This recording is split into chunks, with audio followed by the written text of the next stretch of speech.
All right, let's take a trip, and I mean way, way back, nearly 4,000 years ago, to ancient Mesopotamia. You know, the cradle of civilization. We're going to explore the world's very first epic story, a tale about power, friendship, loss, and a question that humans, well, we've been asking ever since. And that's the big one, isn't it? This single, profound question is really the beating heart of the Epic of Gilgamesh. It drives every single action, every adventure, and every single heartbreak in this ancient story. And you know what? It's a question that connects us, right now, directly to a king who lived millennia ago. So, let's meet our hero. We start out in the great city of Uruk, which was ruled by the legendary king Gilgamesh. And believe me, he wasn't just any king. He was a figure of immense power with let's just say, a very unique nature. So get this, he's 2/3 God, 1/3 man. Just think about that for a second. This divine mix gave him superhuman strength and this just towering presence. He was a builder of great walls, a leader of men. But that 1/3 human part? That's where the trouble and the real story begins. Because for all his might, Gilgamesh was also an arrogant tyrant. I mean, he was feared by his own people. His divine power had kind of made him lose touch with his humanity. So the gods, seeing this dangerous imbalance, they decide to step in. Their plan? Create an equal, someone who could finally humble this proud king. And this intervention by the gods, well, it's the catalyst for Gilgamesh's entire transformation.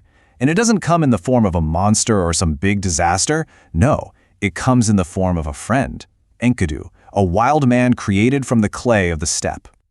At first, they were total rivals. They tested their strength against each other in this monumental wrestling match. But out of that clash, an incredible brotherhood was forged. Together, they went on these legendary quests, battling the terrifying monster Humbaba and even slaying the bull of heaven.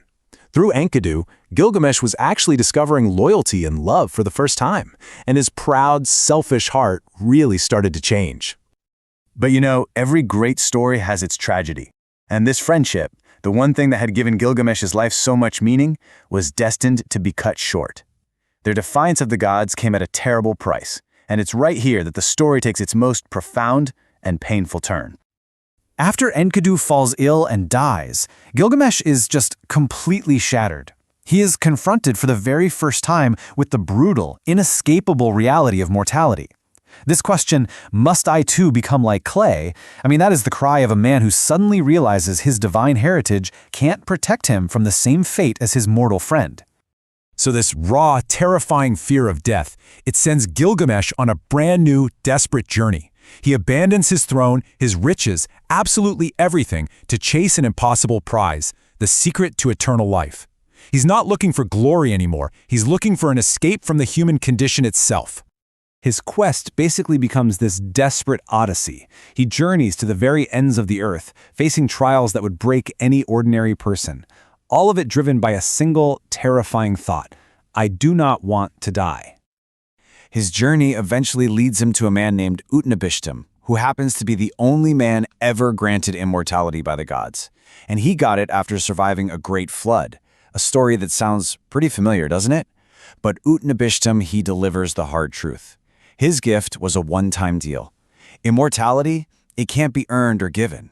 Death is simply inescapable. Defeated and humbled, Gilgamesh finally returns to his kingdom of Uruk, but he comes back a completely changed man. His quest for eternal life was a failure, but you know what?